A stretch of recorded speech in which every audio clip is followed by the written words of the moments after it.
Thomas Morel, bonsoir. Bonsoir. Thibaut Berton, bonsoir. Bonsoir. Alors vous êtes tous les deux co-gérants du restaurant Le Pavillon des Boulevards à Bordeaux. Comment c'est venu cette histoire, cette rencontre? La rencontre, je pense qu'elle a démarré d'une grande amitié. Parce que déjà à la base, on démarre sur l'amitié, c'est sûr. Et on a accroché tous les deux. Les trois premières heures où il arrivait dans l'établissement, c'était cousu de fil blanc, quoi. C'était fait d'avance. C'était fait d'avance. Alors chacun, vous avez une spécificité, hein, bien sûr. Sommelier et chef cuisinier. Bonne complémentarité. Ouais. On va dire qu'un repas sans vin, c'est fade. C'est fade. Ouais. Même si le repas est bon. On est d'accord. Il faut accompagner avec des vins. L'idée, c'est de bien l'associer tous les deux, quoi. Le Pavillon des Boulevards, donc situé sur les boulevards.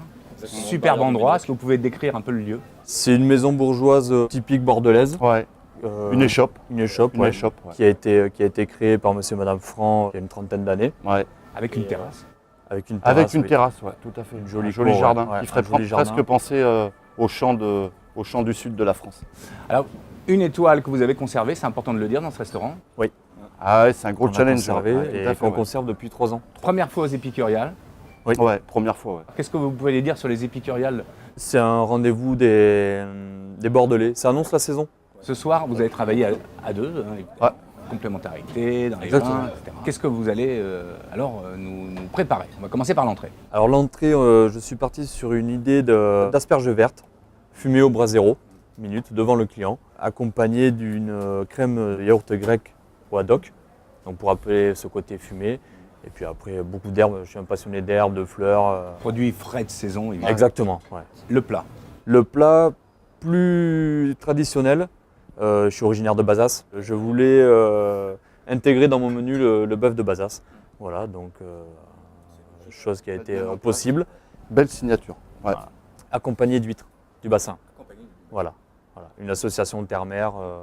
Quel vin on met là-dessus? Sur l'asperge, on va travailler avec un vin qui est situé vraiment très au nord de la France. C'est le vignoble d'ailleurs le plus au nord, c'est la Lorraine. Et on a décidé de sélectionner la Moselle avec le château de Vaux, la cuvée Les Griffés. Donc ça va être un vin friand, gourmand, bien tendu et net surtout. Et pour le plat? Pour le plat, on a été chercher dans le sud de la France. On est descendu avec un ami à nous qui est très proche maintenant, c'est le domaine du Mas-Béchat. On va travailler sur la cuvée Excellence, en Grenache et en Mourvèdre. Donc beaucoup de complexité, côté un petit peu poivré, épicé en même temps, et de la tenue surtout, et beaucoup de densité. Le dessert. Le dessert, je suis un passionné d'agrumes, donc j'ai fait un dessert autour du citron. J'ai reproduit un citron en sucre, donc là je l'ai accompagné avec du yuzu, Citron jaune, tu as travaillé sur les citron agrumes vert, caviar un peu. et j'ai switché avec de l'estragon, donc pour rafraîchir davantage ce dessert. Alors, comment on pourrait qualifier votre cuisine? Si on pouvait qualifier la cuisine de Thomas là, Inventive, créative. ouais, la créativité, ouais, toujours à la du recherche moment. d'un nouveau produit, le peps. Le peps. Ça, on adore ce mot, le peps. Ce soir, le peps, eh bien, vous allez le donner dans la salle. On va le donner dans la salle, exactement. Bonne soirée. Merci beaucoup. Merci beaucoup.